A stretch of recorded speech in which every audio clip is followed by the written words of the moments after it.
بسم الله الرحمن الرحيم الحمد لله رب العالمين والصلاة والسلام على رسوله الأمين وعلى آله وأصحابه أجمعين أما بعد اللهم صل على سيدنا محمد وعلى آل سيدنا محمد وبارك وسلم اللهم صل على سيدنا محمد وعلى آل سيدنا محمد وبارك وسلم اللهم صل على سيدنا محمد وعلى آل سيدنا محمد وبارك وسلم سبحانك لا علم لنا إلا ما علمتنا إنك أنت العليم الحكيم. Mes chers frères, Inch'Allah, on va essayer en une heure de temps, si Allah nous le permet, d'aborder des points importants concernant la salat de Tarawih. Avec le mois de Ramadan qui approche, chacun d'entre nous, que l'on soit hafidhul Qur'an ou pas, évidemment on sait que cette salat toute particulière à ce mois de Ramadan arrive et chaque personne va essayer de s'y préparer de la meilleure des façons. Alors Inch'Allah, on nous a demandé, on nous a sollicité pour, par l'aide d'Allah, essayer d'expliquer très rapidement quelques points importants à retenir sur la salat de Tarawih. Inch'Allah, cet atelier va s'organiser en 3 étapes. La première étape, Inch'Allah, va essayer de se concentrer sur l'histoire de la salat de Tarawih, l'importance de cette salat. Deuxième point, nous allons voir, Inch'Allah, c'est la préparation. De quelle façon, corporellement et spirituellement, je dois me préparer pour cette salat de Tarawih. Et enfin, dernier point, on va essayer de voir à toutes les étapes de la salat, quels sont les points sur lesquels on doit particulièrement attirer notre attention.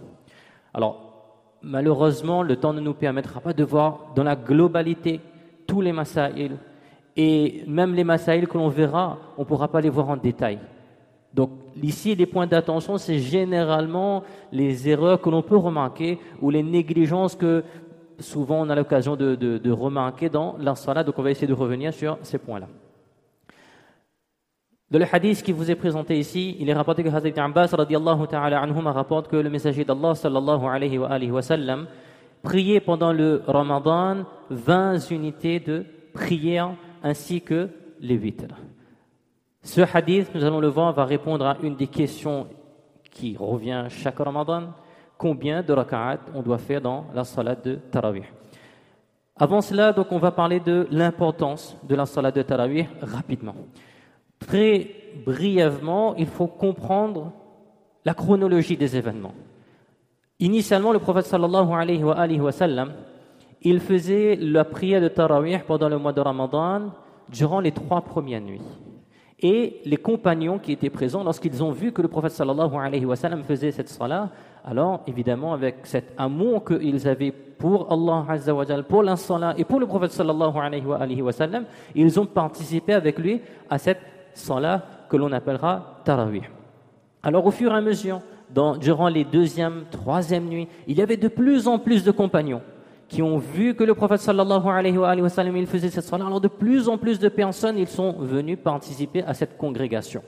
Et puis à un moment donné, le prophète sallallahu alayhi wa sallam, lors de la 4e nuit, il a décidé de ne pas sortir de sa hujra mubarak, de sa chambre bénie, pour officier la salat de Tarawih. Et quand on regarde dans le trésor des hadiths, on se rend compte que c'était parce que le prophète sallallahu alayhi wa sallam avait peur que cela devienne une obligation et devienne difficile ensuite pour la Ummah. À ce moment-là, il faut comprendre que les Sahaba, ils ont toujours prié cette salat de Tarawih en petits groupes ou bien dans les masjids ou bien chez eux.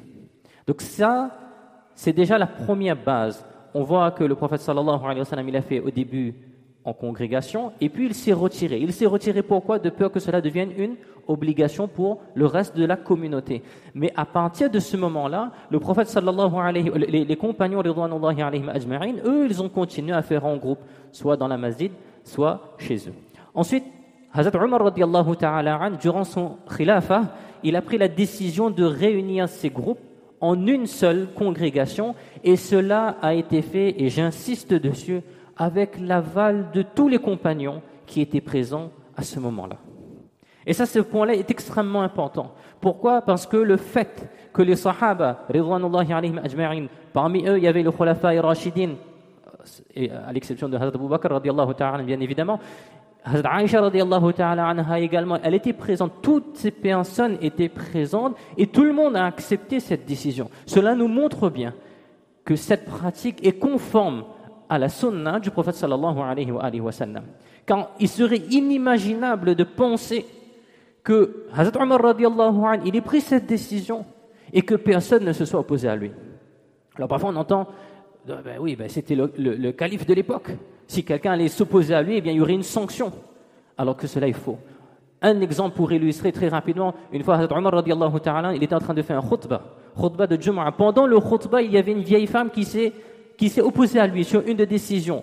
On ne va pas revenir sur la décision, mais cela nous montre bien que les compagnons, ils n'étaient pas comme nous, on n'a pas cette sincérité. Eux, c'était des gens qui étaient droits dans leur botte vis-à-vis de l'islam et de la charia. Si quelque chose devait dévier de l'enseignement du prophète sallallahu alayhi wa sallam, alors tout de suite, ils auraient arrêté Hazrat Omar radiallahu ta'ala, ce qui n'a pas été fait. Donc cela nous montre bien que cette pratique des 20 rak'at que l'on verra un petit peu plus tard dans la forme que l'on connaît actuellement, eh bien cette pratique-là est bien conforme à la sunna de Rasulullah sallallahu alayhi wa sallam. Et cette pratique-là remonte depuis cette époque, donc du prophète sallallahu alayhi wa sallam, jusqu'à aujourd'hui.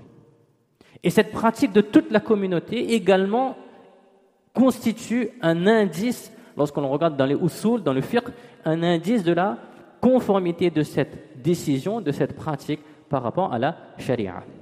Donc ça, c'était un petit peu très rapidement l'histoire du tarawih. Maintenant, deuxième point, deuxième question qui revient souvent, combien d'unités de prière? Combien de raka'at? On entend parfois 8 raka'at, parfois 10, etc. Il faut savoir que selon une narration, Hafiz ibn Hajar rahmatullahi alayhi rapporte une narration de Hazrat Aïcha radiyallahu ta'ala anha qui dit que le prophète sallallahu alayhi wa sallam, durant les 3 premières nuits, a prié 20 raka'at, 20 unités de prière. Je parle bien des 3 premières nuits. Alors il y a effectivement un autre hadith, un hadith qui est zaïf, qui indique que là, le prophète sallallahu alayhi wa sallam aurait prié 8 unités de prière. Mais les muhaddithines, ils nous disent que, donc toujours durant les 3 premières nuits, ils nous disent que ce hadith-là, le contenu de ce hadith, il est contraire à la pratique établie et unanime des compagnons. Puisque comme on l'a dit, ensuite les compagnons, ils ont fait 20 rak'at.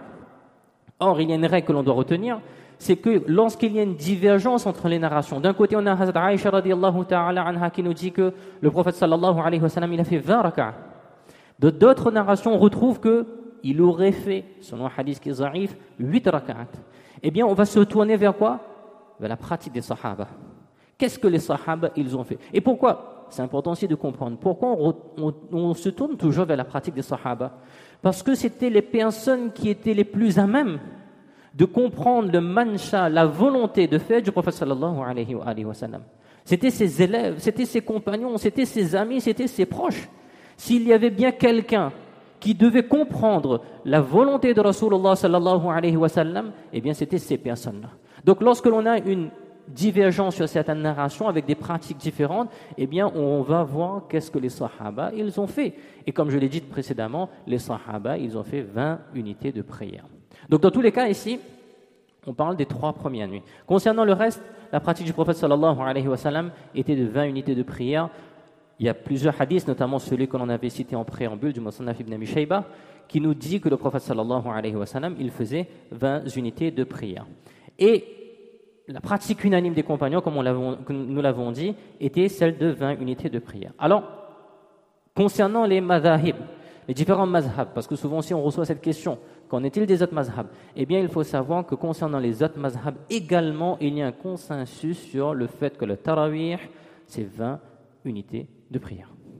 Alors vous allez me dire, comment ça se fait alors qu'il y en a d'autres qui disent que il y a 8 rak'at, ou il y a 11 rak'at, ou ce que vous voulez. S'il y avait un si important consensus, il n'y aurait pas de divergence. Alors la divergence vient de quoi? Vient de un hadith. Un hadith rapporté notamment par Hazrat Aïcha radiyallahu ta'ala anha. Dans ce hadith, on parle, alors je n'ai pas le hadith en tête, mais le prophète sallallahu alayhi wa sallam, Hazrat Aïcha radiyallahu ta'ala anha, elle parle de 11 unités de prière. Et de son 11 unités de prière, fait 4 par 4, elle évoque le fait que le prophète sallallahu alayhi wa sallam faisait cette salat avec beaucoup de ferveur, c'était des longues salats, etc. Et elle précise également que ces raka'at, ces 11 raka'at, le prophète sallallahu alayhi wa sallam le faisait aussi bien dans le mois de Ramadan qu'en dehors du mois de Ramadan. Donc ça, c'est le hadith que l'on doit garder à l'esprit. Et c'est sur ce hadith, sur la base de ce hadith, que, eh bien, il y a certaines personnes qui estiment que la salat de Tarawih, c'est 8 rak'ah. Qu'en est-il maintenant? Déjà, il faut comprendre que ce hadith est rapporté par Hazrat Aïcha radiyallahu ta'ala anha. Or, lorsque Hazrat Omar radiyallahu anha a établi la congrégation sous la forme que nous connaissons actuellement, elle était présente. Et à aucun moment, elle ne s'est opposée à cette décision. Cela montre bien que si véritablement le hadith que nous évoquions était en relation, était en lien avec la salat de Tarawih, tout de suite elle se serait opposée. Elle aurait dit, ben non, le prophète sallallahu alayhi wa sallam, il faisait 8 rak'ah. Donc comment vous pouvez faire 20? Le fait que Hazrat Aïcha radiyallahu ta'ala anha ne se soit pas opposée, cela nous montre encore une fois que ce hadith ne parlait pas de la salat de Tarawih, mais elle parlait de la salatul layl, le qiyamul layl, la salat que le prophète sallallahu alayhi wa sallam faisait durant la nuit. Et ici, on avait bien dit que c'était pendant le mois de Ramadan, mais aussi en dehors du mois de Ramadan. On connaît tous, est-ce qu'on fait la salat de Tarawih en dehors du mois de Ramadan? Bien évidemment que non. Donc cela nous montre bien encore une fois que ce hadith ne parlait pas du salat de Tarawih. Ensuite, dans le hadith, il est fait mention de 4 unités de prière, c'est-à-dire la salat que le prophète sallallahu alayhi wa sallam faisait seul, il le faisait par 4 unités de prière. Cela est contraire au Tarawih. La salat de Tarawih, nous connaissons tous, se fait par 2 unités de prière. Et enfin, c'était une prière qui était accomplie seule, le prophète sallallahu alayhi wa sallam le faisait seul, et là encore une fois, c'est contraire à la pratique du Tarawih qui se fait en congrégation. Alors très rapidement, voilà les réponses par rapport à cette opinion soulevée par certains qui diraient que la salat de Tarawih se fait exclusivement de 8 rak'ah.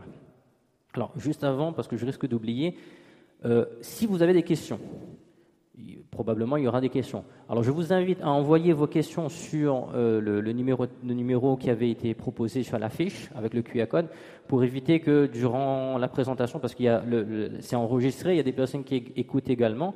Donc s'ils n'entendent pas les questions, ça va faire un peu bizarre, ça fait des coupures et c'est pas intéressant. Donc on va essayer de centraliser toutes les questions. Et ensuite, à la fin, Inch'Allah, les muftiyan ikram qui sont présents vont essayer de répondre à vos questions, bi'idhnillahi azza wa jal. Donc ça, c'était très rapidement sur le nombre de raka'at à salat de Tarawih. Ensuite, un élément, c'est le ta'amul. La communauté a toujours fait 20 raka'at. Depuis l'époque des compagnons, depuis l'époque du prophète sallallahu alayhi wa sallam jusqu'à aujourd'hui. Ça aussi, c'est une preuve évidente sur le fait que la communauté s'est toujours établie sur cette pratique-là.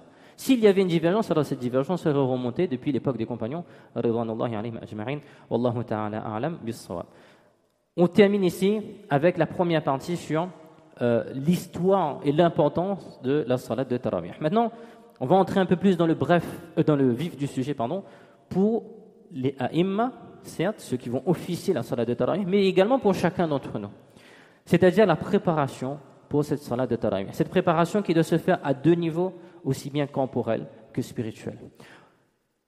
Il y a 3 aspects que l'on peut relever dans la préparation de la salat de manière générale et plus particulièrement dans la salat de Tarawih.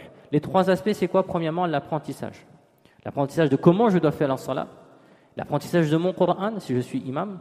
Ensuite, il y a l'aspect sur les conditions de validité, si je veux être sûr que mon namaz compte en tant qu'imam et également en tant que muqtadi, ou même si je fais ma salat seul, eh bien je dois être sûr des règles de tahara, de ma prière, etc. également, la validité de ma prière. Et enfin, la spiritualité, là aussi malheureusement on n'aura pas le temps de tout développer, mais peut-être donner quelques pistes de réflexion pour Inch'Allah, pour que cette salat de Tarawih ne soit pas seulement, c'est triste de le dire parfois, mais comme un fardeau sur nous. On doit ressentir quelque chose dans cette salat de Tarawih. Ça doit être le moment de recharger nos batteries, de nous rapprocher du Coran et d'Allah subhanahu wa ta'ala. On va essayer de voir très rapidement quelques conseils à ce niveau que les mashayikh nous donnent. Concernant l'apprentissage, il y a plusieurs aspects dans l'apprentissage. Déjà, comment je dois faire ma salat. Je dois être sûr que je sais faire ma salat. Ça peut paraître évident de dire ça comme ça, Mais bien souvent, la façon aujourd'hui que je fais mon salat, c'est la même façon que j'ai appris quand j'étais madrasa, j'avais 5 ans, 6 ans, 7 ans. Alhamdulillah, par les efforts de nos asatida. Mais entre-temps, comment a évolué mon salat en bien, Inch'Allah. Et malheureusement, par habitude, des fois, on prend des mauvaises habitudes. Et donc ça, il faut essayer de retravailler. Évidemment, ce soir, on n'aura pas le temps de le faire, mais nos ulama sont présents, nos muftiyan ikram sont présents. On va les voir, on leur demande, est-ce que vous pouvez nous rappeler, faire des rappels, Inch'Allah, sur la façon de faire la salat, etc. Donc, d'abord, première chose, au niveau de l'apprentissage, bien évidemment, auprès de savants compétents. Je dis compétents, ça veut dire qu'on n'apprend pas à faire namaz sur YouTube. On n'apprend pas à faire namaz sur Internet. Malheureusement, alors je ne dis pas que tout ce qui est sur Internet est faux, hein. Je n'ai jamais dit ça, mais je dis juste qu'il y a évidemment une recherche à faire sur la fiabilité des éléments que l'on trouve. Demain, lorsque je vais me faire opérer du cœur, je ne vais pas regarder le premier soi-disant médecin sur Internet pour lui demander de venir opérer mon cœur. Ben là, lorsque je vais opérer mon cœur devant Allah subhanahu wa ta'ala dans ma spiritualité, je ne vais pas me baser sur tout ce que je trouve sur Internet. Donc ça, c'est la première chose. Deuxième chose, concernant mon apprentissage du Coran. Et là, je m'adresse bien évidemment à ceux qui vont officier. L'apprentissage du Coran, ça ne se fait pas seulement pendant le mois de Ramadan. C'est une révision que l'on doit faire tout le temps, tous les jours. La personne qui attend le mois de Ramadan, ou 1 mois, ou 2 mois avant, pour préparer son dard, eh bien, c'est malheureux de le dire, mais on n'apprend pas notre Coran pour Tarawih. On apprend notre Coran pour qui? Pour Allah subhanahu wa ta'ala. Et Allah, il attend cela de nous, pas seulement pendant évidemment, le mois de Ramadan a un lien particulier avec la salat, avec la lecture du Coran.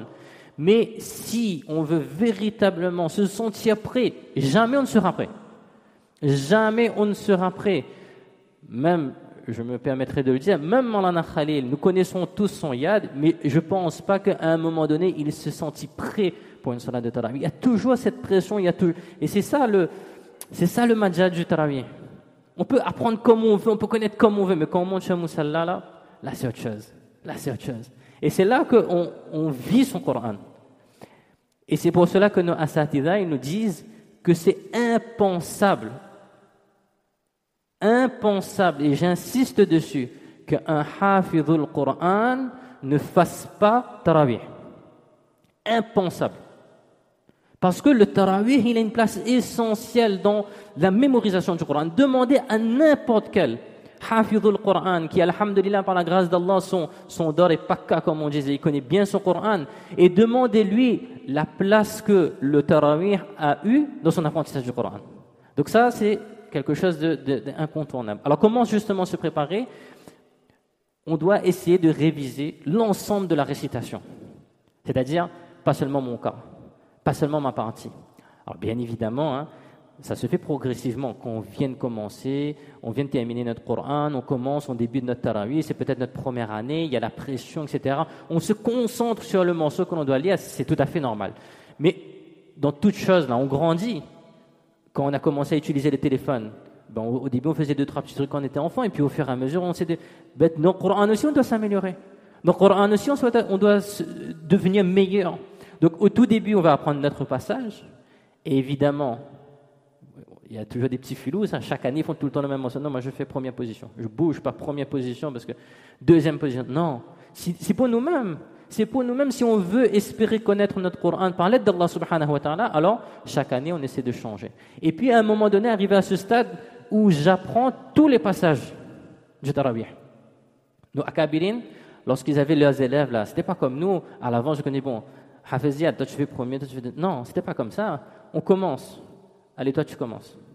Après un moment donné, il s'arrête, il dit sors. Toi, continue. Et il s'arrête. Et toi, continue. Ça veut dire quoi? Ça veut dire que toutes les personnes qui étaient présentes, non seulement devaient connaître l'ensemble de la portion que l'on a récitée, mais en plus, ça veut dire être concentré, parce que, on connaît tous, quand on en a fini notre morceau là, la pression est descendue d'un coup, on n'écoute plus vraiment, on écoute d'une seule oreille. C'est pas ça, tarawih. Tarawih, c'est quand on est, c'est pas facile, mais c'est parce que c'est difficile qu'on sera récompensé, Inch'Allah, par Allah Azza wa Jal. D'accord? Donc ça, c'est l'ensemble de la récitation. Ensuite, lire à plusieurs reprises. Si on veut être prêt, même si encore une fois on ne pourra jamais être véritablement prêt, il faut lire et relire encore. Il y avait Mawlana Khalil justement qui nous disait une fois que nous, notre problème à nous là, c'est qu'on lit le Coran pour Ramadan. On ne doit pas lire le Coran pour Ramadan, on doit lire tout le temps. Et c'est à force de lire et de relire que, Inch'Allah, Allah va nous donner une certaine facilité dans la lecture et la récitation du Coran. Nous, à Cabinet Hazrat Khalil Ahmad Saharanpouri, rahmatullahi alayhi, dans sa biographie, il est écrit qu'il lisait, il me semble, 10 à 11 fois les 1 séparats 1 quart qui devaient lire le soir. 10 à 11 fois, ça veut dire qu'il lisait au minimum 11 séparats par jour. Allahu Akbar. Évidemment, quand on va arriver sur Moussala, on aura une sérénité concernant. Parce que nous, aujourd'hui, c'est ça le problème, c'est qu'on n'est pas serein. On a tellement fikar sur notre yad, est-ce que je connais pas, qu'au final, même on est en deuxième position, quand le premier imam entraîné, on est en train de réviser dans notre tête ce qu'on doit réciter. D'accord? Mais ça se fait progressivement. Et il y a des outils, il y a des techniques, pour nous aider à nous améliorer. La technique, c'est quoi? C'est réciter régulièrement. Seul, c'est difficile d'apprendre ce Coran. C'est pour ça que depuis l'époque du prophète sallallahu alayhi wa sallam, le prophète sallallahu alayhi wa sallam faisait son dor avec qui? Hazrat Jibril alayhi salatu wa sallam. C'est pour nous montrer que nous aussi, on a un oustad, même si là évidemment ce n'était pas le oustad du prophète sallallahu alayhi wa sallam, le oustad du prophète sallallahu alayhi wa sallam c'est Allah azza wa jalla uniquement. Mais nous, à notre niveau, on a notre oustad. Si on n'a pas la possibilité, parce qu'on travaille, on a une famille, etc., on trouve quelqu'un, un camarade, notre épouse, nos enfants, etc. Et si malheureusement on ne trouve personne, eh bien, alhamdulillah, Allah il a envoyé la technologie. Et dans la technologie, il y a beaucoup d'applications.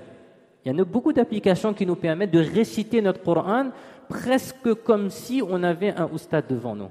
Alors il y a plusieurs applications, je n'en citerai qu'une, c'est l'application Tartil. Je n'ai aucune action chez Tartil. Mais, subhanallah, moi personnellement, j'ai expérimenté et c'est vraiment une aide très importante. Lorsque vous allez travailler, par exemple, vous savez que vous allez faire 10 minutes, 15 minutes de route.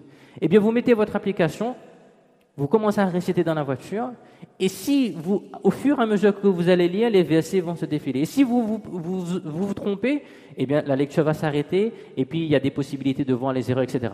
Évidemment, l'attention, on garde toujours sur la route. Je ne dis pas. Voilà. Mais au lieu de ne pas profiter de ce temps-là, on peut réciter. Quand on est dans la masjid, c'est bien de lire le Coran directement. C'est très bien. Et c'est la première étape. Mais à un moment donné, il faut réciter. Je ne vais pas monter sur Moussala comme ça sans avoir récité. Eh bien, si on n'a personne sous la main, entre guillemets, eh bien, on récite avec notre application. Et déjà, ce sera une première bonne étape. Troisième élément, c'est la pratique attentionnée.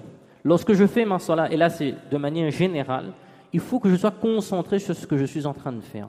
Bien souvent, par la pression du tarawih, et bien souvent, on est tellement plongé dans notre yad qu'une fois que l'on n'a pas encore passé, on est en train de penser à ce que l'on va lire, et une fois que l'on a terminé, on est en train de penser au repos parce qu'on dit « Ah, alhamdulillah, ça s'est bien passé, je n'ai fait que 51 fautes. » D'accord? Donc, c'est pas ça. C'est essayer de rester attentionné toute la lecture du Coran pendant tout le tarawih. Ça, c'était la première étape concernant l'apprentissage. La deuxième étape, le deuxième aspect, c'est concernant les conditions de validité de la salat. On ne va pas tout voir en détail, parce qu'il n'y aura pas le temps, et c'est juste un rappel de ce qu'on a déjà vu au maktab. Est-ce que ma salat sera valide? Eh bien, il faut que je respecte un certain nombre de conditions. Bien évidemment, la première condition, c'est la pureté. Inch'Allah, on aura l'occasion de revenir dessus. Deuxième élément, il faut être face à la qibla. Troisième élément, il faut qu'au minimum, notre satar soit couvert. On reviendra sur les habits, Inch'Allah. Ensuite, il faut que la salat se fasse dans l'heure, bien évidemment. Et dernier élément, l'intention du cœur. Pourquoi l'intention du cœur? Parce que ce n'est pas obligé de prononcer sur la bouche, même si ça nous permet de raffermir notre intention, de raffermir notre attention également. Mais c'est l'intention du cœur qui compte. Ça, ce sont les conditions de validité de la salat. Dernier point, au niveau de la spiritualité. Comment essayer de me mettre dans les meilleures conditions pour mon tarawih? Cette préparation-là va se faire sur deux aspects. Alors c'est quelque chose, ceux qui ont déjà vu la première présentation, c'est quelque chose que j'ai repiqué sur l'atelier namaz, parce que le tarawih c'est une salat, donc c'est exactement les mêmes choses. Lorsque je veux être sûr de me préparer au mieux pour la salat de tarawih, eh bien première chose, je dois me libérer de mes besoins. On connaît tous qu'avec la pression du tarawih, on n'a généralement pas très faim, après Maghrib, entre Maghrib et Isha. Il n'empêche qu'il faut quand même manger quelque chose, parce que si je suis sur mon moussala et j'ai faim, ça va être compliqué. Je pense également au fait d'aller aux toilettes, aller à la selle si on a besoin, de se libérer de toute distraction possible pour être le plus concentré possible dans ma salat. Si j'ai envie d'aller aux toilettes, si je ne me sens pas bien, je ne pourrai pas faire ma salat correctement. Ensuite, deuxième point, essayer de respecter, de venir tôt à la masjid.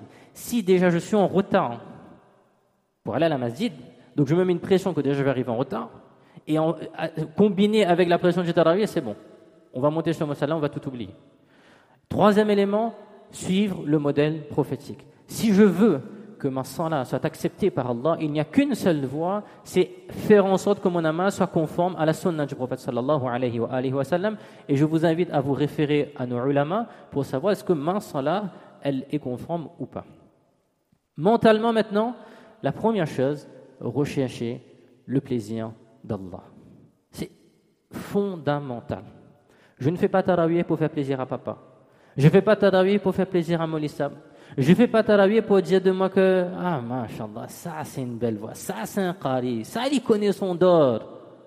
Non, je fais pour Allah. Et souvent on nous dit ça, ikhlas, sincérité, c'est très difficile. Wallah, c'est extrêmement difficile. Avant l'action, pendant l'action, après l'action. Je dois être sûr que je ne fais que pour Allah.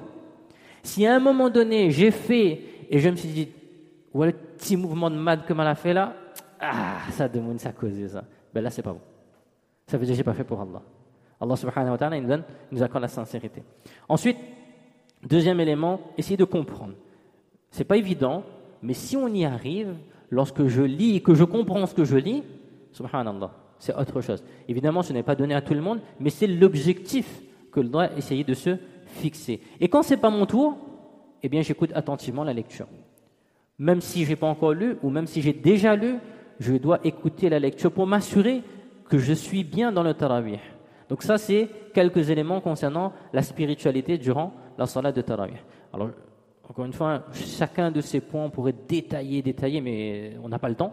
Donc, Inch'Allah, on aura d'autres occasions, bi'idhnillah, de parler de cela. Maintenant, on va arriver dans le cœur du sujet sur les points d'attention que l'on doit avoir étape par étape dans ma salat. C'est-à-dire que généralement, quels sont les points d'oubli, d'insouciance ou de négligence qui peuvent parfois amener à l'invalidité de ma salat.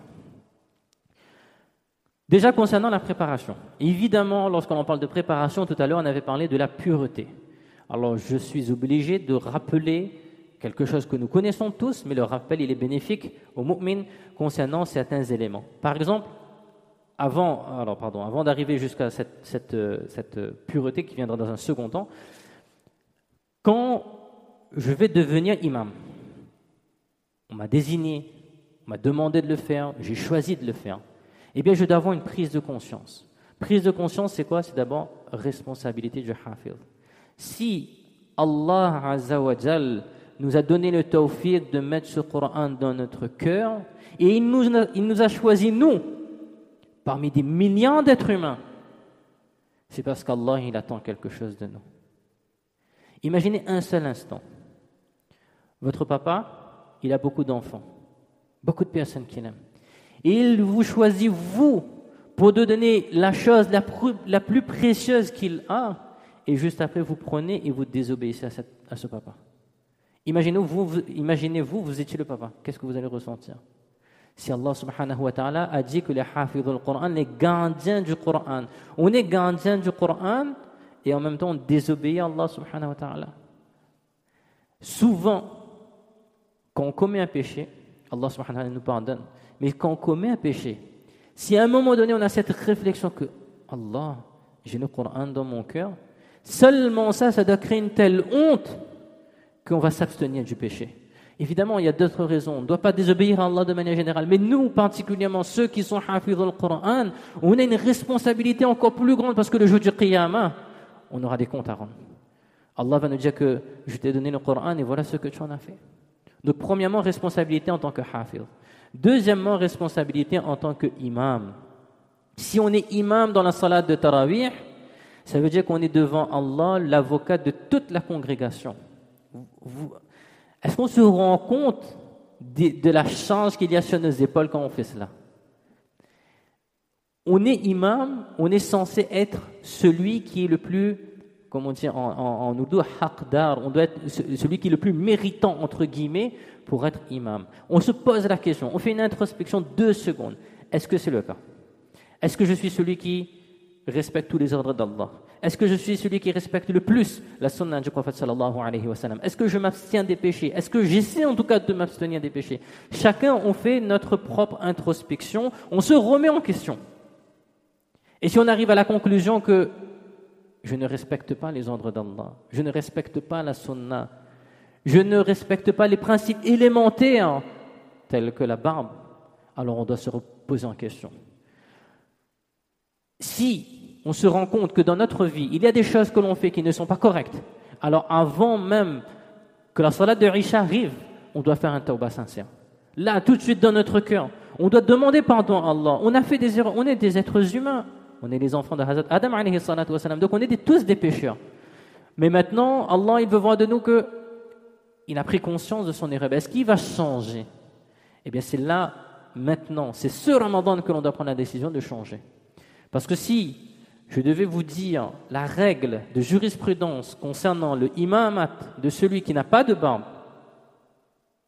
et ce que les fuqaha ils nous disent entre choisir le fait de faire tarawih, un khatmul Qur'an entier derrière un imam qui n'a pas la barbe ou qui se coupe la barbe, et qu'il est préférable d'aller faire derrière quelqu'un qui fait alam tara, mais qui a la barbe, qui respecte les ordres d'Allah subhanahu wa ta'ala, alors ça nous ferait peur. Wallah, ça nous ferait peur. C'est pour cela que chacun d'entre nous, on essaie de faire cette introspection et d'être sûr que l'on soit en conformité aux ordres d'Allah subhanahu wa ta'ala. Ensuite, il y a la présentation correcte. Lorsque je suis imam, lorsque je me présente devant Allah subhanahu wa ta'ala, alors je ne me présente pas comme le pyjama que je porte à la maison le dimanche. Malheureusement, c'est triste de devoir le dire, mais souvent, malheureusement, lorsqu'on vient à la salat, on n'est pas habillé correctement. Alors on fait attention à notre habit, on fait attention à notre barbe, on fait attention à notre coiffure. La mode en islam, c'est la sunna. Le reste, c'est autre chose.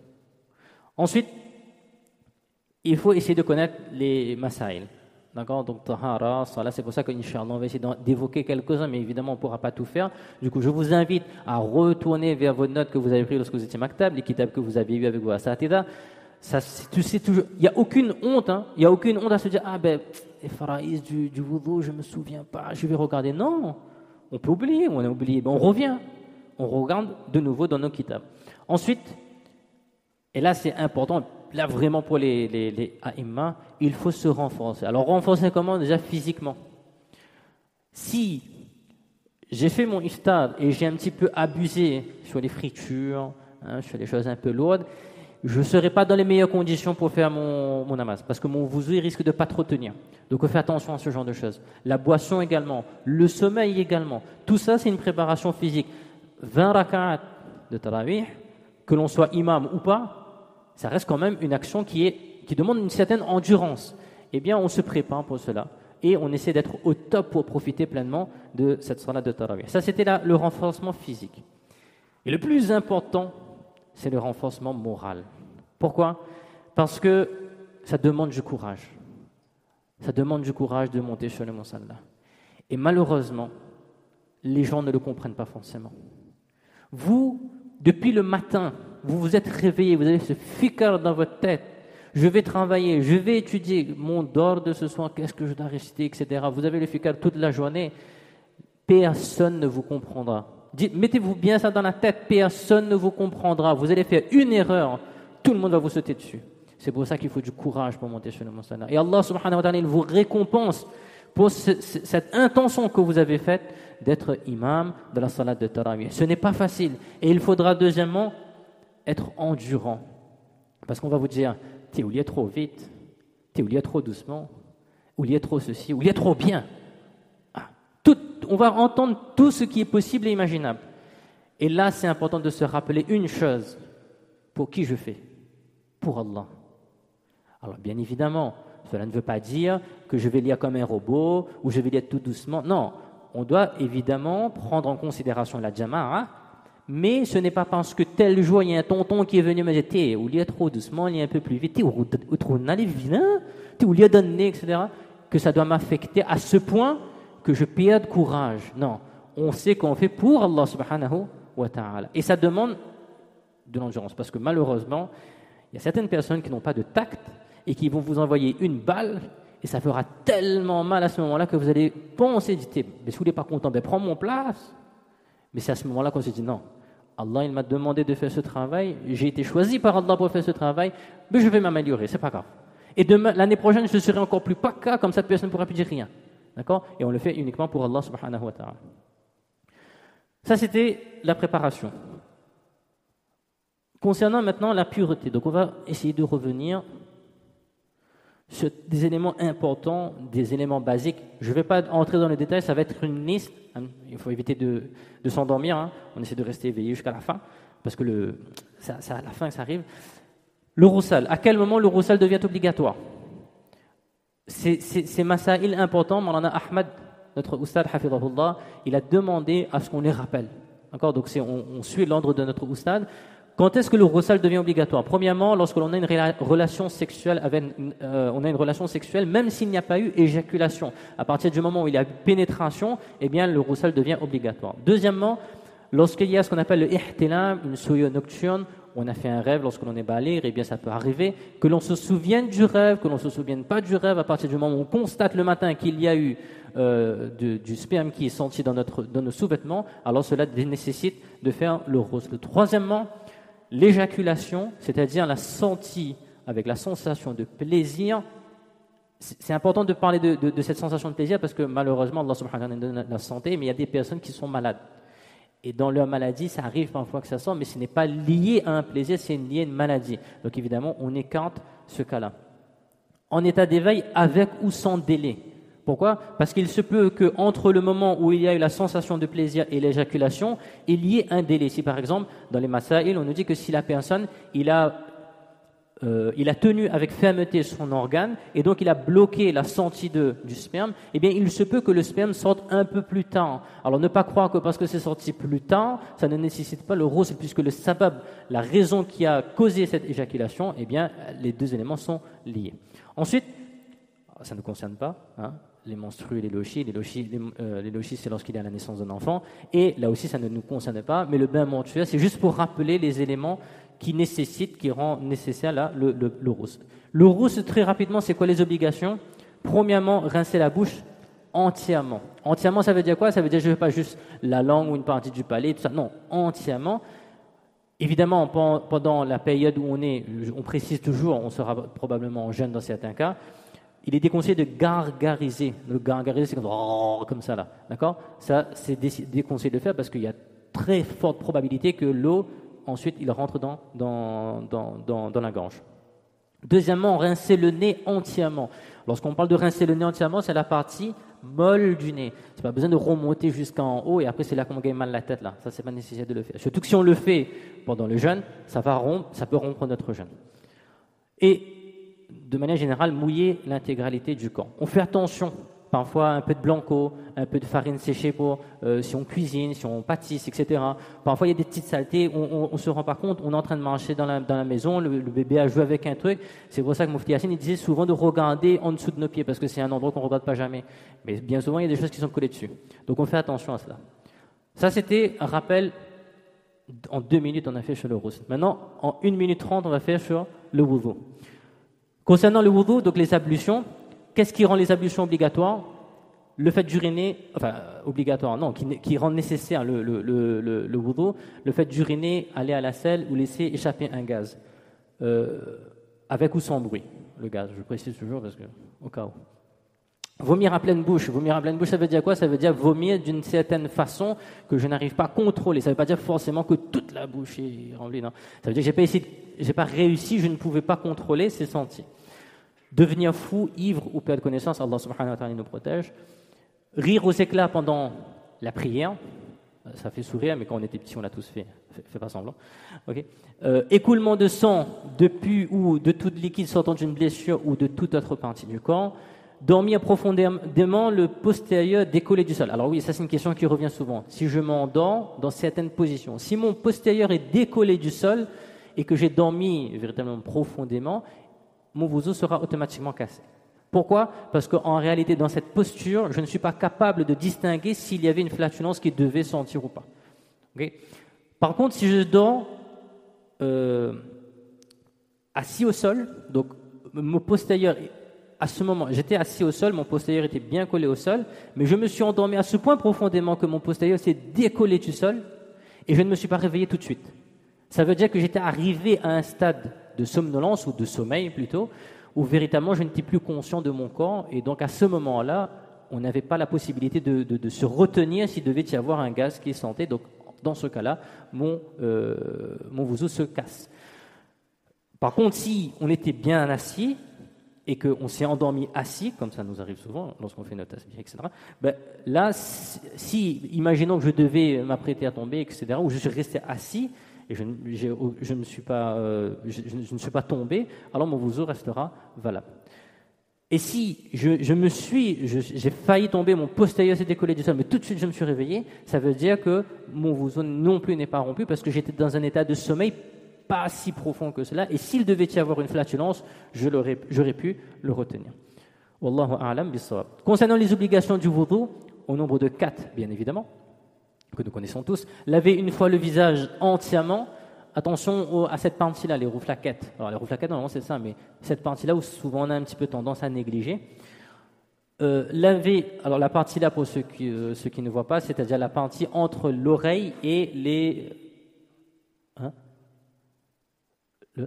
le carambi, d'accord, donc, ou les rouflaquettes. Donc cette partie-là, où on a tendance à négliger. Deuxièmement, laver une fois complètement chaque bras, les coudes inclus. Troisièmement, faire une fois le massage du quart de la tête, c'est obligatoire. Et enfin, laver une fois complètement chaque pied, les chevilles incluses. Je parle bien évidemment uniquement des obligations. Pour les sunnahs, évidemment, lorsqu'on fait wudu, on fait conformément à la sunna. Je vous invite à aller auprès de nos asatida pour voir ces points-là. Maintenant que je suis sûr de ma pureté, bi'idhnillah, on va commencer la salat. Lorsque je commence la salat, il y a le début qui va se passer par le takbir tahrima.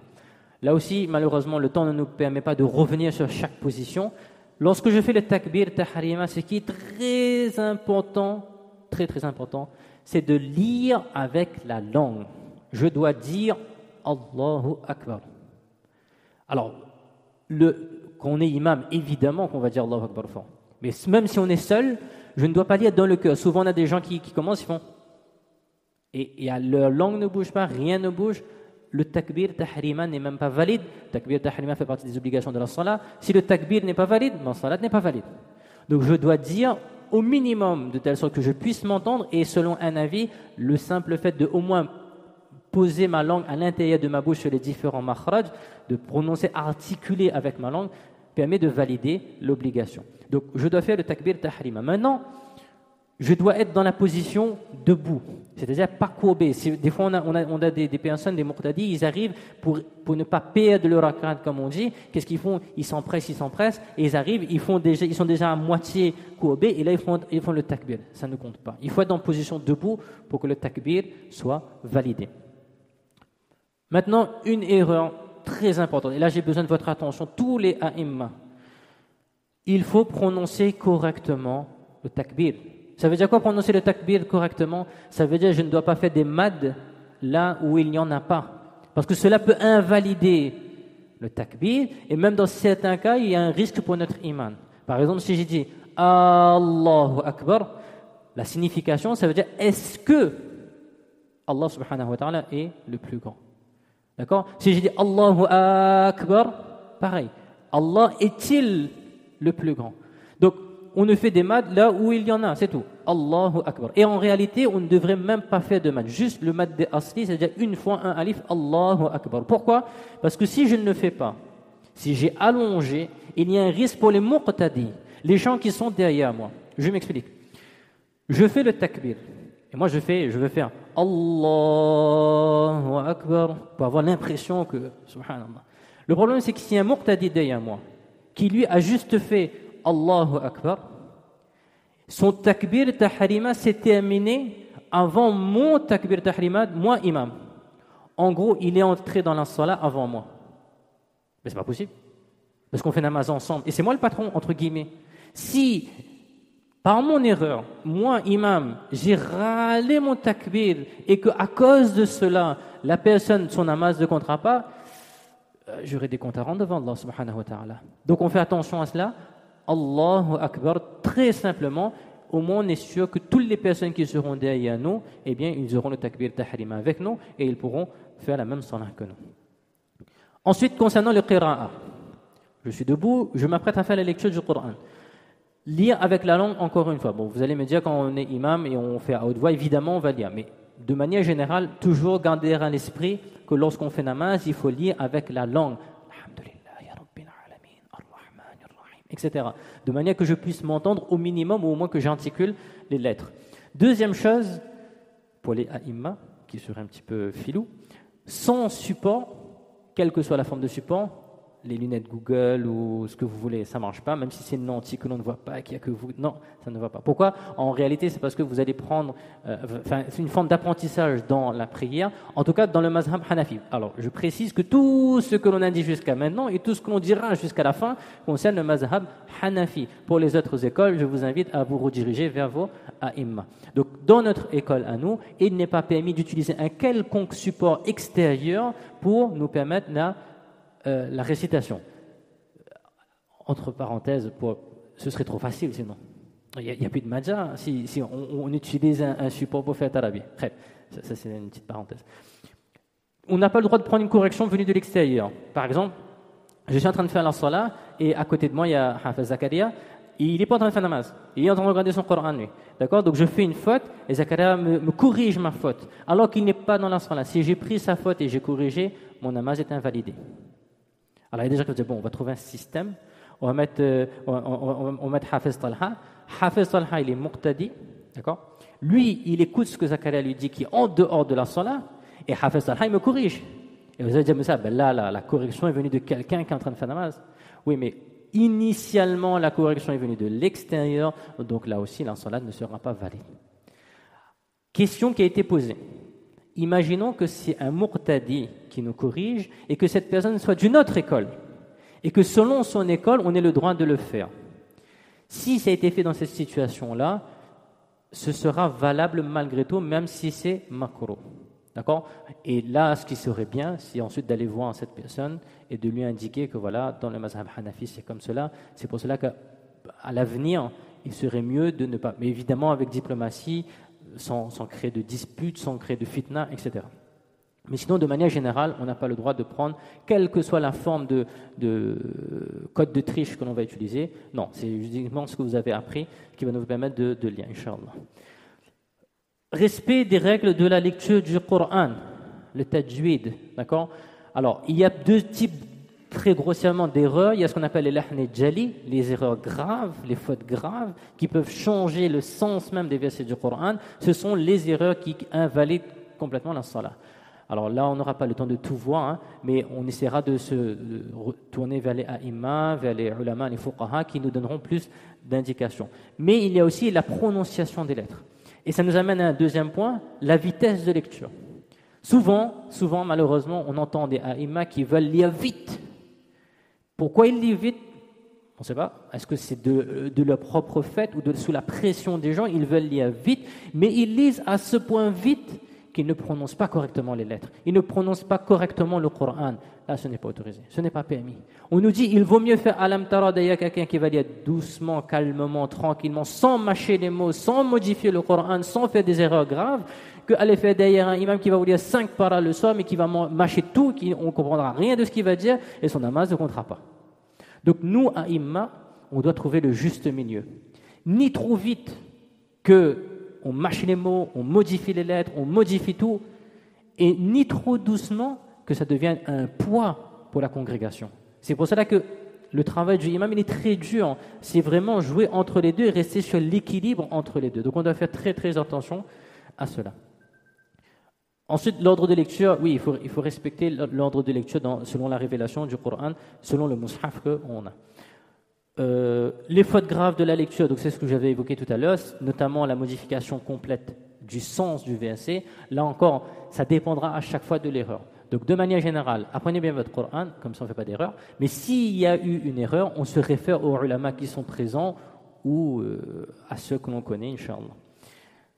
Concernant le silence, si le imam, lors de sa lecture, il reste silencieux pendant l'équivalent de 3 tasbih, alors ça peut affecter la validité de la salat. C'est pour cela que si par exemple on ne connaît pas et que les snipers derrière n'ont pas encore dégommé, ça veut dire qu'ils n'ont pas encore corrigé notre faute, et bien à ce moment-là, on peut répéter notre verset, parce que généralement quand on répète, ça revient un peu par l'aide d'Allah subhanahu wa ta'ala, donc on peut répéter le verset doucement pour essayer de faire.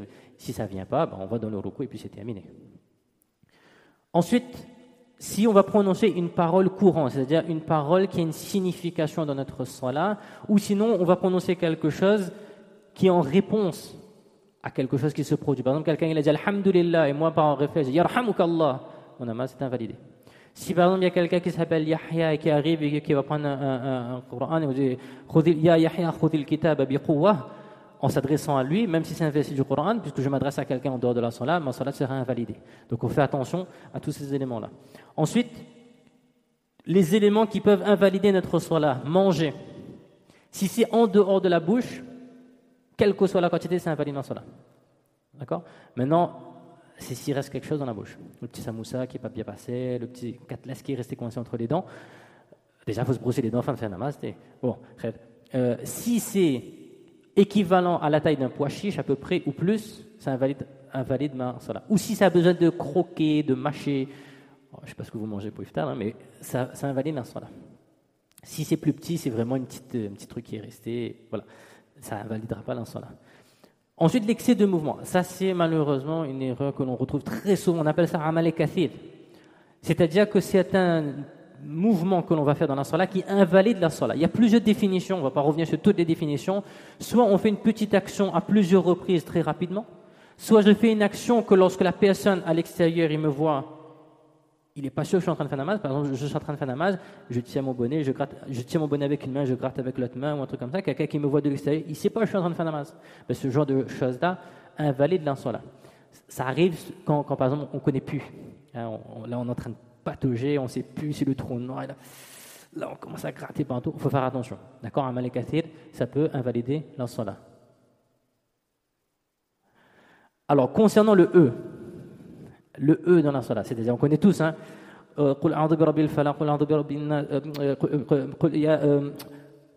Est-ce que ça invalide la salat ou pas? Alors il semblerait que selon l'avis qui est retenu, oui, ça invalide la salat. Pourquoi? Parce que le E a une signification précise dans la langue française, et donc c'est comme si j'ai fait ce qu'on appelle kalam nas dans la salat, et donc on ne fait pas E, on essaie de se retenir. Le fait de marcher. Alors marcher, évidemment, quand on fait namaz, généralement on ne marche pas, mais il peut arriver, si le wudu du imam s'est rompu, eh bien qu'il choisisse de râler quelqu'un. Ça, c'est un masé aussi à connaître. Imaginons, je suis en train de faire la salat de tarawih, mon wudu a cassé. Donc très rapidement, dès que mon wudu casse, j'attends pas de réfléchir, dès que mon wudu a cassé, eh bien je regarde quelqu'un qui est derrière moi. Alors c'est pas nécessaire qu'il soit juste derrière moi, mais généralement les a'imma ils sont là, je râle le imam, une autre personne qui va prendre la suite donc nécessairement il va un peu marcher. Donc pareil, là aussi ça demanderait une précision, mais en gros si c'est une petite marche, on a fait un pas, on s'est arrêté, on a fait un autre pas, on s'est arrêté, de manière générale ça n'invalidera pas la salat, d'accord? Là aussi je ne rentre pas trop dans le détail, mais en gros il faut faire attention à cet élément-là, mais généralement on ne marche pas trop quand on fait namaz. Ça, c'était dans la lecture. Maintenant, je m'apprête à aller dans le ruku. Quand je vais dans le ruku, Premier élément, c'est le takbir tout au long du mouvement. Ça veut dire quoi? Ça veut dire qu'à partir du moment où je quitte la position du qiyam et que je vais vers le ruku, dès que le moment où je dépasse, je change de position, je commence mon takbir et je vais le poursuivre jusqu'à arriver à la seconde position. Je ne fais pas Allahu Akbar et j'y vais. Je n'attends pas d'être en bas pour dire Allahu Akbar. C'est vraiment tout le long du mouvement. Et on verra, lorsqu'on se relève du ruku, que c'est une importance capitale. On doit se courber entièrement. Ça veut dire que je dois vraiment faire en sorte d'être dans un angle droit. Si par exemple, je suis courbé et que ma position courbée est plus proche du qiyam, de la position debout, alors mon ruku ne sera pas validé. Si mon ruku n'est pas validé, ma salat n'est pas valide. Donc on fait attention à cet élément-là. Il y a 3 fois ou 5 fois les tasbihat.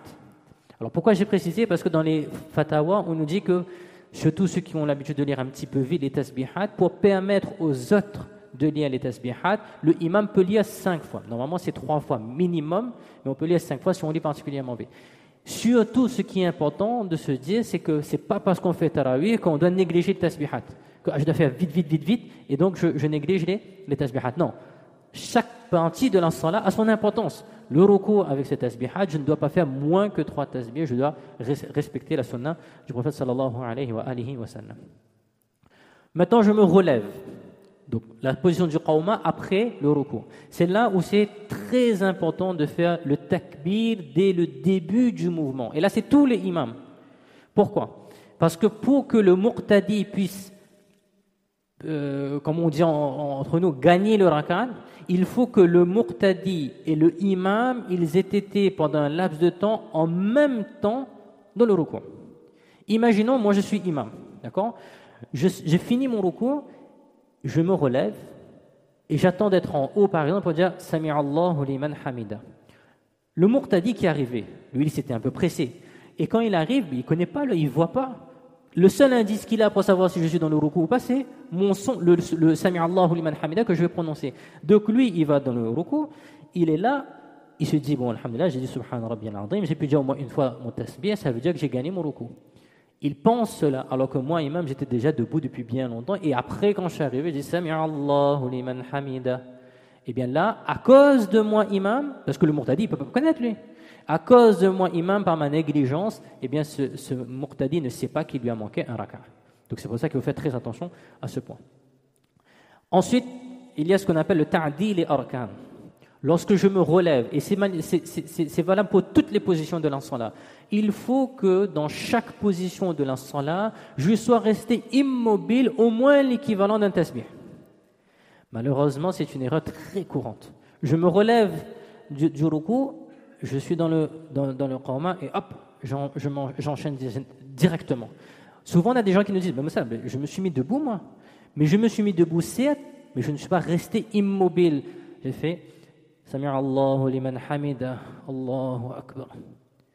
Et là, ça peut être dangereux pour notre salat. Si on n'a pas respecté Ta'dil al-Arkan, c'est un des wajib de l'ensalat. Et c'est pareil dans le qawma et également dans le jalsa, entre les deux sajda. Généralement, on se relève du sajda, à peine on est assis et tout de suite on repart. Non, il faut marquer la position immobile, même si je ne lis rien.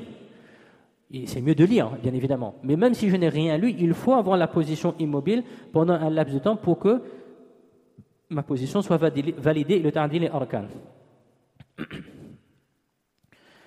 Ensuite, après avoir fait le qawma, on va aller dans le sajda, dans la prosternation. Lorsque je vais dans la prosternation, il ne faut pas, dans la prosternation, lever les 2 pieds du sol pendant l'équivalent de 3 tasbih ou pendant l'intégralité du sajda.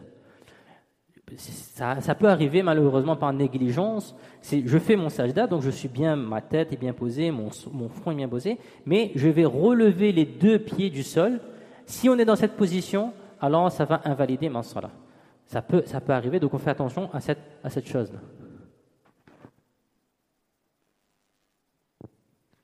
Inch'Allah, on fera la salat de Isha à 8h10 pour que tout le monde puisse profiter, parce qu'il y a des personnes qui ont besoin de faire la salat. Donc après, Inch'Allah, on reprendra juste après, Inch'Allah. Donc ça, c'était, je rassure tout le monde, c'est presque fini. Hein. Et on est presque fini à la fin de la salat. Après, il y a juste quelques questions-réponses. Inch'Allah, je vais essayer de faire jusqu'à 8h10, bismillah.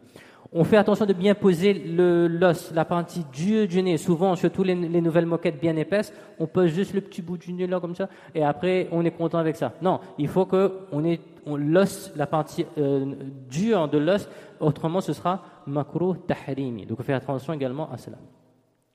Premier sajda, je m'assois dans la position du jalsa, la position entre les deux prosternations, et il faut maintenir cette station immobile pendant au moins le temps d'un tasbih, c'est ce que je vous avais dit tout à l'heure, tardili arkan.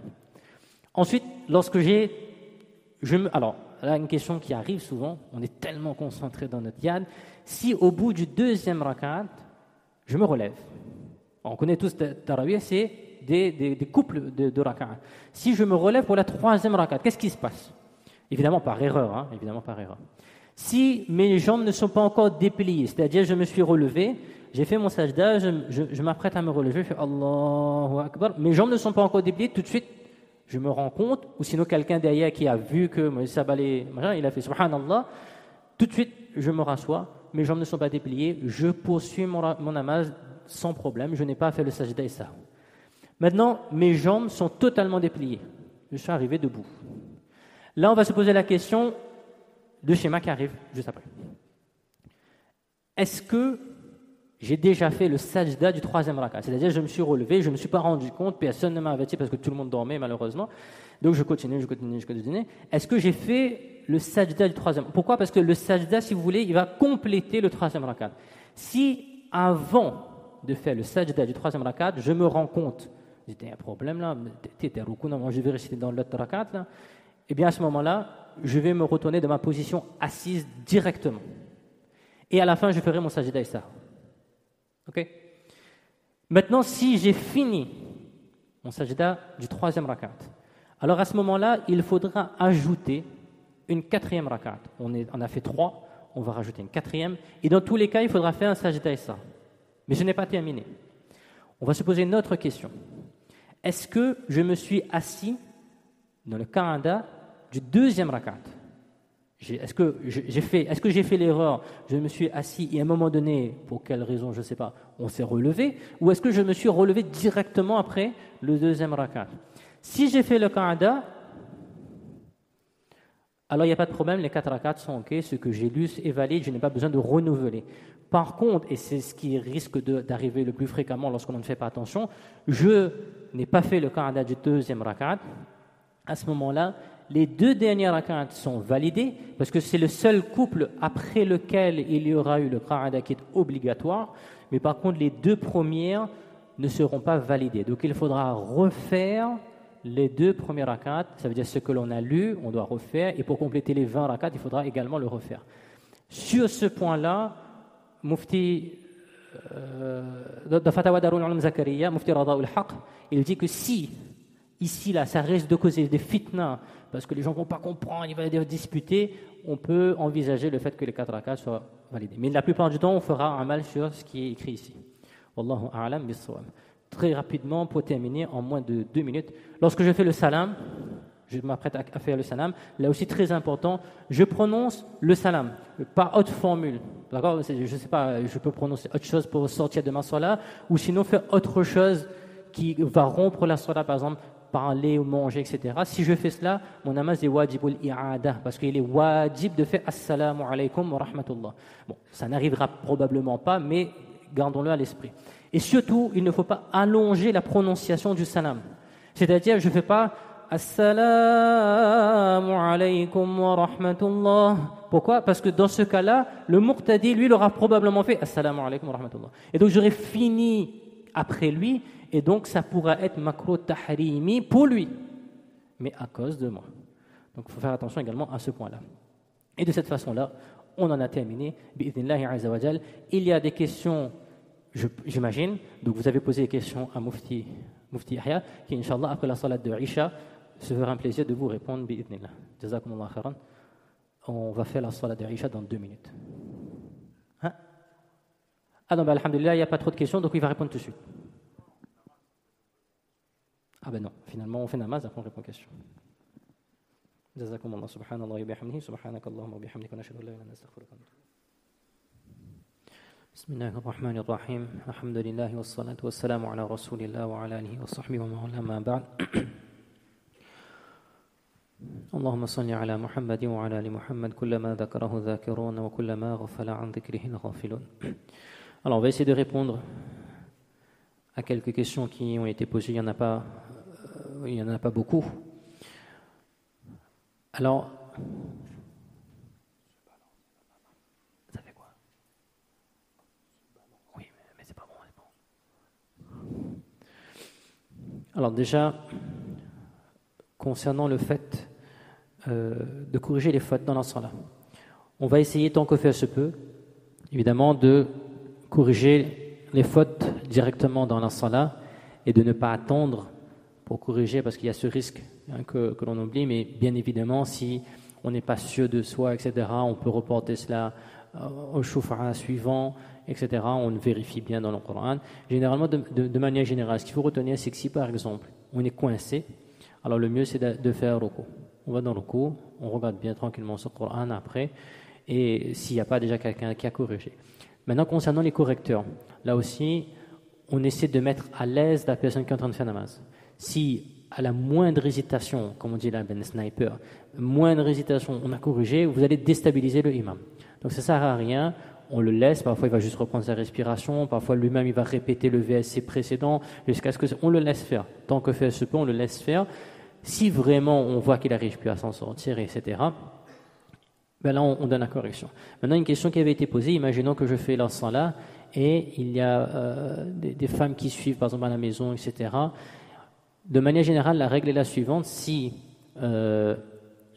il y a des règles mahram qui sont présents, alors la femme, si elle s'aperçoit qu'il y a une faute, elle ne va pas corriger par la voix. Elle va soit, donc normalement la méthode qui nous est dite, c'est donc la femme, elle va faire cela de cette façon-là. Donc elle va taper avec la paume de la main droite sur le dos de sa main gauche, de cette façon-là, pour attirer l'attention du imam sur le fait qu'il y a eu une faute là. Bon, maintenant, si elle a malgré tout, avec la voix, elle a corrigé l'erreur, la salat, et que l'imam a pris la correction, la salat restera valide. Ensuite, une question sur le fait qu'un non-baligh officie la salat de tarawih. Selon l'avis qui est retenu majoritairement dans le fiqh hanafite et qui fait référence, un non-baligh ne peut pas officier la salat de jama', la salat de tarawih pour des balighs, pour d'autres personnes qui sont balighs. Maintenant, si c'est entre non-balighs, c'est un entraînement, etc., là, il n'y a pas de problème. Mais si un non-baligh, lui, il ne pourra pas officier pour des personnes qui sont adultes, qui sont balighs aux yeux de l'islam, selon l'avis qui fait encore une fois référence sur le sujet. Quelle est la durée moyenne de pause sunna que les sahaba faisaient entre les 4 raka'at? D'accord, donc on a ce qu'on appelle le tarwiha, c'est la petite pause que l'on fait. Normalement, on dit que cette tarwiha, cette pause-là, est équivalente au temps que l'on a pris pour faire les 4 raka'at. C'est ce qui est mustahab. Bien évidemment, ce serait très difficile de le faire. Le risque, c'est que les gens ne puissent pas le supporter dans l'attente, etc. Ils fassent autre chose. Ils décident de quitter la jama'a. C'est pour ça que on va faire une pause en fonction de la jama'a. Si par exemple on voit qu'ils sont un petit peu fatigués, on peut faire un petit peu plus long, on peut ajuster, etc. Donc ni trop vite, ni trop long, on trouve le juste milieu. Maintenant, dans ce tarwiha, est-ce qu'il y a quelque chose de spécifique à faire, un doua particulier, un doua spécial à faire? Non. Istighfar, Duroud, vous faites ce que vous voulez, vous faites de adhkar, il n'y a rien de spécifique à lire, encore moins de lire en jama'a ou en congrégation. Chacun fait ce qu'il veut, on se repose, on boit un peu d'eau, on vérifie le passage suivant, voilà, on fait une révision. Quel est le statut du khatm al-Qur'an pendant le tarawih? Est-ce qu'une jama'a de huffaz qui ne le fait pas volontairement dans un endroit alors qu'elle en est capable est pécheur?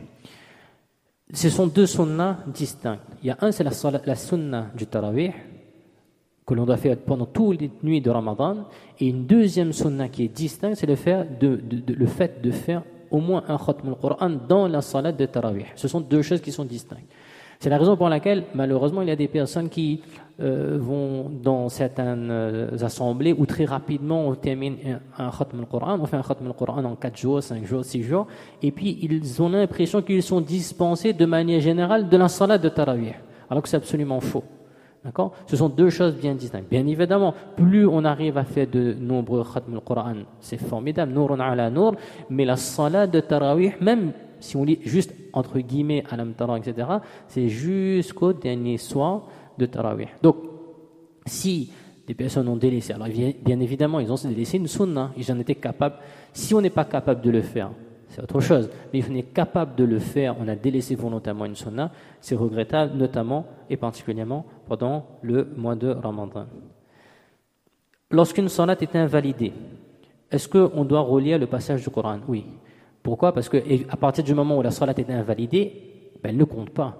Et donc tout ce que l'on a lu dans la salat ne compte pas. Et pour déjà compléter les 20 rakats, premièrement, il faudra renouveler, mais également pour compléter la lecture qui a été faite, pour compléter la lecture complète du Coran, il faudra reprendre les passages qui ont été lus.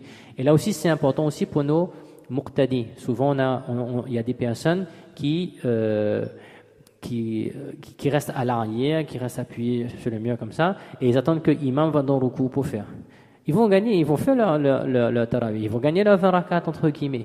Mais par contre, ils n'auront pas la récompense de participer à un khatm al-Qur'an entier, puisque toute la partie de la lecture où ils n'étaient pas dans la salat et que le imam a lu, eh bien, ils ne profiteront pas de cela. Ensuite, il y avait une autre question, si le imam qui officie le tarawih, est-ce qu'il doit nécessairement prier avec la jama'a dans l'endroit où il a fait le tarawih?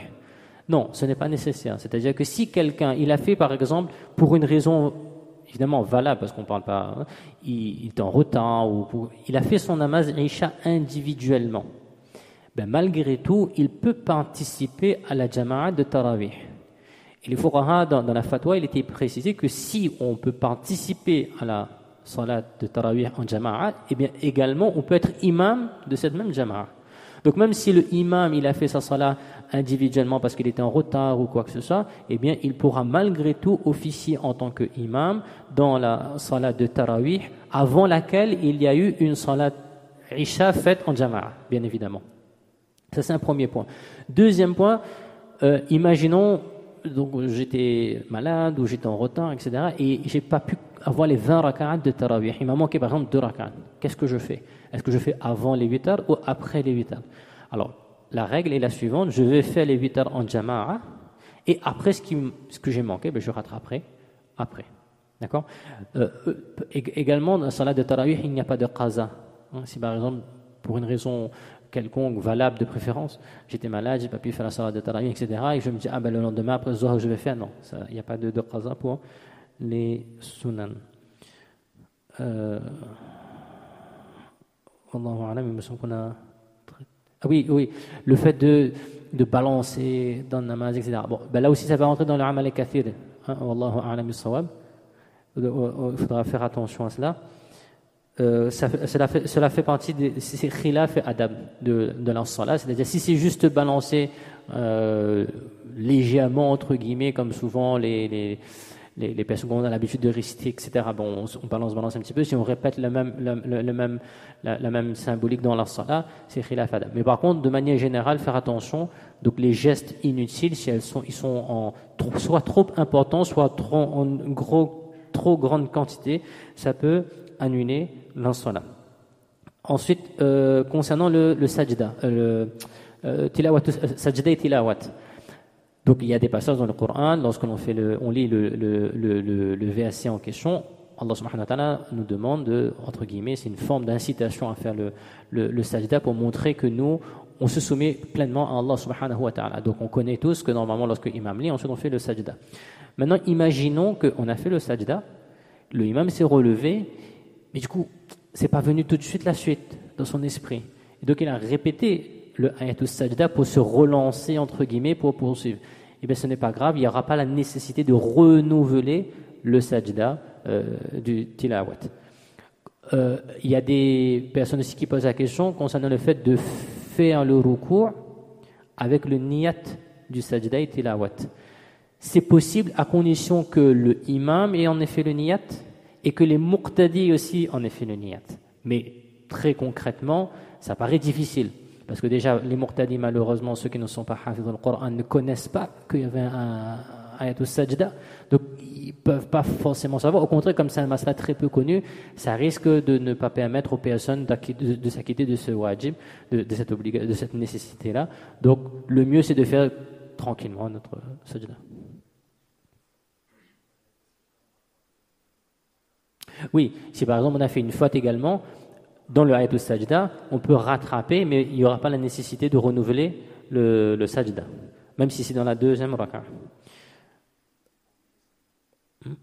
Ah oui, si par exemple dans la salat on a oublié quelque chose, par exemple un wajib, on a oublié de faire un sajda, on était tellement concentré qu'on a fait 2 sajda, on n'en a fait qu'un seul, on s'en rend compte, eh bien on peut rattraper le sajda que l'on a manqué à un autre moment de la salat. D'accord? Bon, c'est quelque chose qui arrive rarement, mais toujours important de le rappeler. Il me semble qu'on a fait à peu près le tour. Est-ce que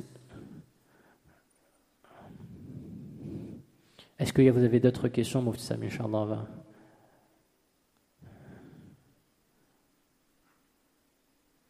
Ah oui, si on rate par exemple, on est en train de faire vital, d'accord? On a oublié de faire le takbir pour le doua kunut. On a fait le 3e rakat, après on est parti dans le ruku. Il n'y a pas de rattrapage. Il n'y aura pas de rattrapage. On fera le sajda sahou à la fin, mais il n'y aura pas la nécessité, soit par exemple, de se relever du ruku en se disant ah zut, j'ai manqué mon doua kunut, donc je me relève du ruku, je relis mon doua kunut, après je vais. Ou sinon en se relevant avant d'aller dans le sajda, de faire le doua kunut. Non, on a oublié, on fait le sajda sahou.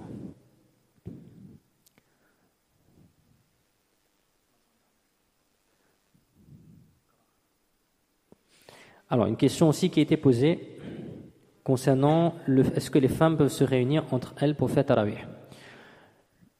L'avis référent sur le sujet, c'est que normalement, la salat en jama'at des femmes est makruh tahrimi, de manière générale. Maintenant, il y a une certaine souplesse, je dis bien une certaine souplesse qui a été donnée dans un cadre très spécifique. C'est pour les femmes qui sont hafizat du Coran ou qui sont en train d'apprendre le Coran, et donc il y a la nécessité, tout à l'heure on a dit de l'importance du tarawih, pour la mémorisation du Coran, et il y a ce risque, parce qu'en plus les femmes malheureuses, enfin par la volonté d'Allah, il y a des périodes où elles ne peuvent pas lire le Coran, etc.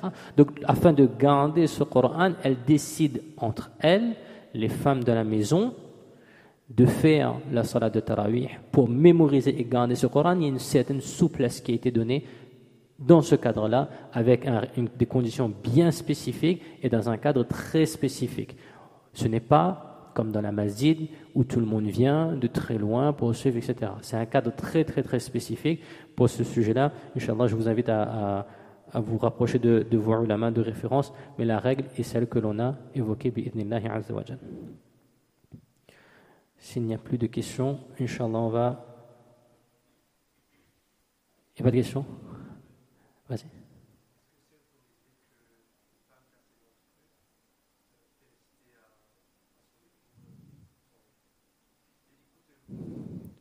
Oui, si c'est juste écouter le Coran et qu'elle ne lit pas, oui, elle va t'interpeller lorsque tu vas commettre une erreur.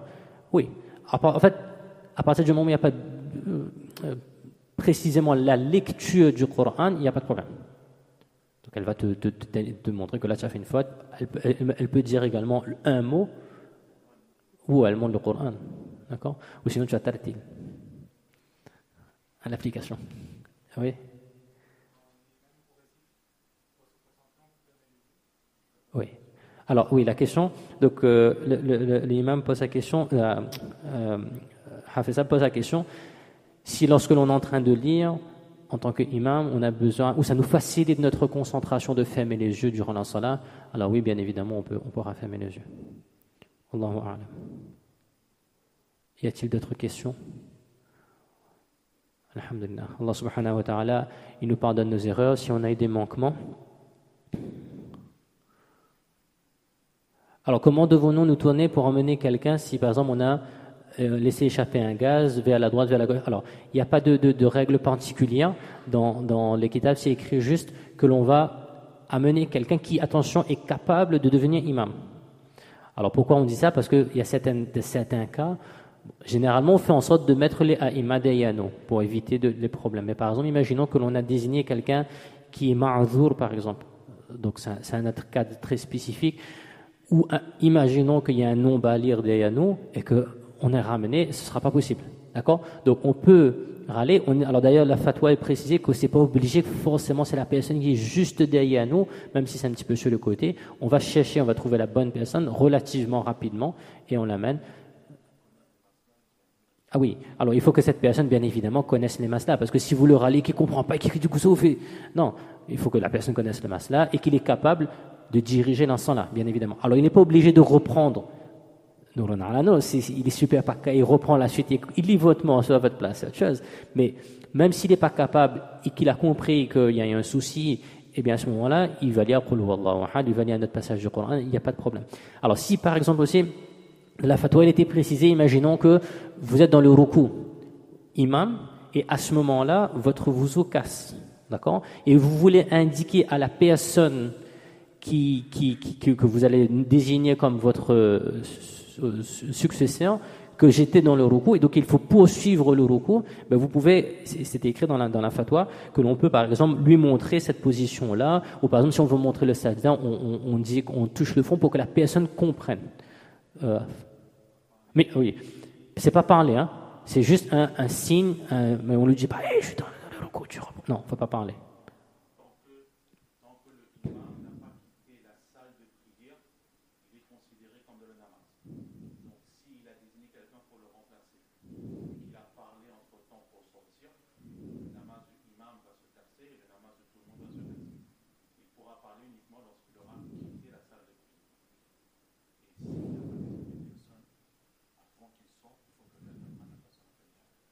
D'accord.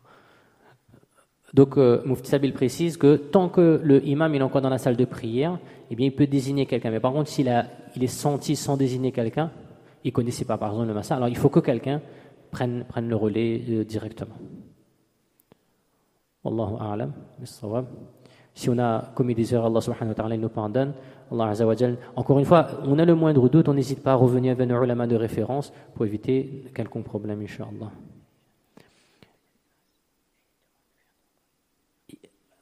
Notre frère Yaïch qui est malade, il nous a proposé une petite glace à la santé. Allah subhanahu wa ta'ala il accepte son geste et si nous pourrions penser à lui dans nos doigts pour qu'Allah lui accorde la santé complète, un rétablissement rapide pour ce mois de Ramadan et plus encore. Jazakumullah khairan. Subhanallah wa bihamdihi, subhanakallahumma wa bihamdika, wa nashhadu an la ilaha illa anta astaghfiruka wa natubu ilayk.